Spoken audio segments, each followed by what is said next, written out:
Prism washing and steam iron centre പുന്നമ്പറമ്പിൽ പ്രവർത്തനം ആരംഭിച്ചു. Thekkumkara panchayat president T V. സുനിൽകുമാർ ഉദ്ഘാടനം ചെയ്തു. നൂതന സാങ്കേതിക വിദ്യ ഉപയോഗിച്ച് വസ്ത്രങ്ങൾ വാഷിംഗ്, അയണിംഗ് എന്നിവ ചെയ്തു കൊടുക്കുന്ന യൂണിറ്റാണ് പ്രവർത്തനം ആരംഭിച്ചിട്ടുള്ളത്. പുന്നമ്പറമ്പ് സെന്ററിലുള്ള കളക്ഷൻ സെന്ററിൽ വസ്ത്രങ്ങൾ സ്വീകരിക്കും.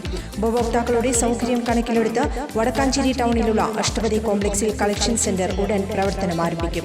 ഇനി വാഷിംഗും അയണിംഗും ഒരു പ്രശ്നമേയല്ല. കൂടുതൽ വിവരങ്ങൾക്ക് 96504445 എന്ന നമ്പറുമായി ബന്ധപ്പെടുക.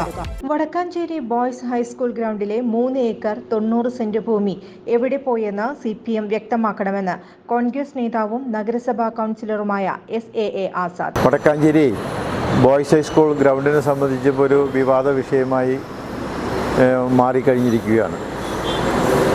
ഈ വിവാദ വിഷയത്തിൻ്റെ അടിസ്ഥാനപരമായ കാരണം ഗ്രൗണ്ട് വേണ്ടാന്നോ ഗ്രൗണ്ടിൽ നവീകരിക്കേണ്ടതെന്നോ ഒരു രാഷ്ട്രീയ പാർട്ടിയും പറഞ്ഞിട്ടില്ല. പക്ഷേ ഇപ്പോൾ ഈ നവീകരിക്കണമെന്ന് വാശി പിടിച്ചു വരുന്ന നഗരസഭയും വടക്കാഞ്ചേരിയുടെ MLA അനുവദിച്ച ഫണ്ടും ആണെന്ന് പറഞ്ഞ് വരുന്ന വിഷയത്തെക്കുറിച്ചാണ് നമുക്ക് പുനരാലോചന നടത്തേണ്ടത്. CPM എന്ന പാർട്ടി ഇത് പുനർചിന്തിക്കേണ്ടതാണ്.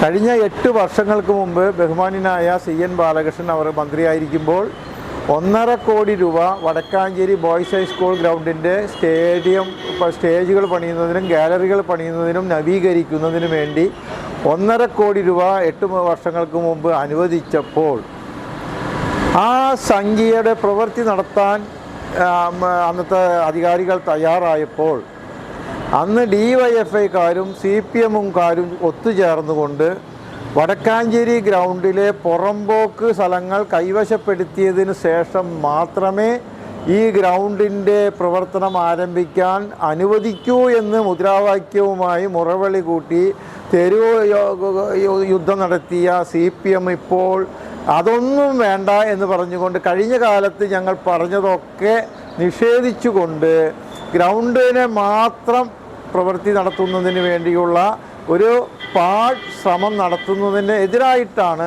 ഇപ്പോൾ നടക്കുന്ന വിഷയങ്ങളൊക്കെ തന്നെ. ഞാൻ സൂചിപ്പിച്ചു വരുന്നത്, ഇപ്പോൾ പുറമ്പോക്ക് എന്ന് പറഞ്ഞാൽ അവർ സമരം നടത്തിയ CPM ഇപ്പോൾ പുറമ്പോക്കിനെ കുറിച്ച് മിണ്ടുന്നില്ല. ഗ്രൗണ്ടിൻ്റെ സ്ഥലം എവിടെയാണെന്ന് നോക്കിയാൽ അതും പറയാൻ തയ്യാറില്ല. 3 ഏക്കർ 96 സെൻറ്റ് സ്ഥലമുണ്ടെന്നാണ് സർവേ ലിസ്റ്റ് പ്രകാരം കാണുന്നത്. ആ 396 പല ആളുകളുടെ കൈകളിലായിട്ടാണ് കാണുന്നത് എന്നുള്ളത് ഒരു യാഥാർത്ഥ്യമാണ്. ആ യാഥാർത്ഥ്യത്തെ മറന്നുകൊണ്ടാണ് ഇപ്പോൾ CPM കിട്ടിയ അവസരം ഉപയോഗിച്ച് ഞങ്ങളാണ് യുവജനങ്ങളുടെ സംരക്ഷകർ, ഗ്രൗണ്ടിൻ്റെ സംരക്ഷകർ എന്ന് പറഞ്ഞ് ന്യായീകരിച്ചു കൊണ്ടുവരുന്ന ഈ തോന്നിവാസത്തെയാണ് കോൺഗ്രസ് പാർട്ടി നഖശിഖാന്തം എതിർത്തുകൊണ്ടിരിക്കുന്നത്. ഗ്രൗണ്ട് പണിയുണ്ടെന്ന് പറയുന്നില്ല. ആ നിലവിൽ ഗ്രൗണ്ടിൻ്റെ സംരക്ഷണം ഗ്രൗണ്ടിൻ്റെ പരിസരവാസികൾക്കും കുടുംബങ്ങൾക്കും വെള്ളക്കെട്ട് ഒഴിവാകാവുന്ന രീതിയിലുള്ള സംരക്ഷണ ചുമതല ഏർപ്പെടുത്തിക്കൊണ്ട് മാത്രമാണ് ഗ്രൗണ്ട് പണിയേണ്ടതുള്ളൂ എന്നുള്ളൊരു അഭിപ്രായമാണ് കോൺഗ്രസിൻ്റെ കൗൺസിലർമാർ ഉന്നയിച്ചിട്ടുള്ളത്. പണിയണ്ട എന്നൊരു അവർ പറഞ്ഞ പണിയണ്ട എന്ന് പറഞ്ഞ ആ പ്രവൃത്തിയൊന്നും ഞങ്ങൾ പറയുന്നില്ല. പണിയണം. അത് ജനങ്ങൾക്ക് ദോഷകരമായി ബാധിക്കാത്ത രീതിയിൽ മഴവെള്ളം കെട്ടി നിന്നാലുണ്ടാകുന്ന പുഴയിൽ നിന്ന് അധികമായി വരുന്ന വെള്ളം ഒലിച്ചു വരുന്ന സ്ഥലം ഗ്രൗണ്ടിലാണ്. ആ ഗ്രൗണ്ടിൻ്റെ സംരക്ഷണവും ആ ചുറ്റുപാടുകളും സംരക്ഷണം നൽകണമെന്നുള്ള ഒരു വിഷയമാണ് കോൺഗ്രസിൻ്റെ കൗൺസിലർമാരും കോൺഗ്രസ് പാർട്ടിയും പറയുന്നത്. അല്ലാതെ ഗ്രൗണ്ടിനെ ഇപ്പോൾ വഴി മുടക്കി എന്നാണ് അവർ പറഞ്ഞത്. അവർ മുടക്കിയെന്ന് പറയും. മുടക്കിയവർ ആരാണെന്ന് ചിന്തിക്കണം. മുടക്കിയ 8 വർഷങ്ങൾക്ക് മുമ്പ് CN ബാലകൃഷ്ണൻ്റെ 1.5 കോടി രൂപ മുടക്കിയത് ആര് എന്നുള്ളത് ഈ രാജ്യത്തെ ജനങ്ങൾക്കറിയാം. ഈ കള്ളനാണയങ്ങളെ തിരിച്ചറിയുക എന്നുള്ളതാണ് നമുക്ക് ആവശ്യം. ഈ കള്ളനാണയങ്ങളെ തിരിച്ചറിഞ്ഞുകൊണ്ട് ഗ്രൗണ്ടിൻ്റെ എല്ലാ പ്രവർത്തനത്തിനും പിന്തുണ നൽകാൻ തയ്യാറാണ് ഞങ്ങൾ. പക്ഷേ അവർ പറഞ്ഞ മുൻകാലങ്ങളിൽ പറഞ്ഞു നടന്ന സമരം കൊട്ടിയാഘോഷിച്ച ഇന്നും കോടതികളിൽ, ഇന്ന് തൃശ്ശൂർ കോടതിയിലും എറണാകുളം കോടതിയിലും പലരുമായി വ്യക്തികൾ പല ആളുകളായിട്ട് കോടതികളിലൊക്കെ തന്നെ ഈ കേസ് നിലനിൽക്കുന്നു. ഭൂമി അളന്നതിനെക്കുറിച്ച് തർക്കങ്ങളുണ്ട്.